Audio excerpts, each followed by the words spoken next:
Сәлем қыздар, бүгін біздер кешкі асқа өте дәмді голубцы әзірлейтін боламыз. Ең алдымен тартылған етіміздің үстіне күрішімізді жуып саламыз. Дәміне қарай тұз, қара бұрыш және тәтті паприка және әртүрлі дәмдеушілер қоссаңыздар болады, бірақ міндетті емес. Кейін үстіне жарты стакан су құйып жақсылап араластырамыз. Содан кейін қырыққабатымызды тазалаймыз.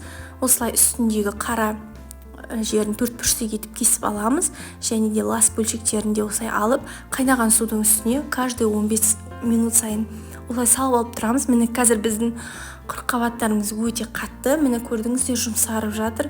Осылай жұмсарғаннан кейін қатты бөліктерін осылай пышақтың көмегімен бөліп аламыз. Бізде қырыққабаттарымыз жұмсарғаннан соң ол оңай кесілетін болады.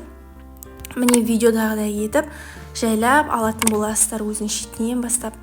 Жайлап жұқасы бітіп, уже қатая бастағанда қайтып қайнаған суымызға салып, солай жібітіп тұрамыз. Кейін осылай ішіне жаңағы тартылған етімізді салып, әдемілеп екі жағынан бүктейтін боламыз. Мен кішкентайларға жарты орам жапыраққа және үлкендерге ортасынан бөлмей, сол үлкен орам жапыраққа салдым тартылған етімізді. Кейін осылай майымыздың үстіне томатымызды және де жуа күштен өткізілген сәбізімізді, тұз және дәмдеушілер салып қуырып араластырып аламыз.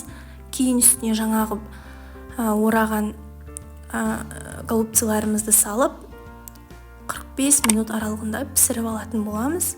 Астына дәмді гарнирмен ұсынсаңыздар болады. Ас болсын, каналыма жазылуды ұмытпаңыздар.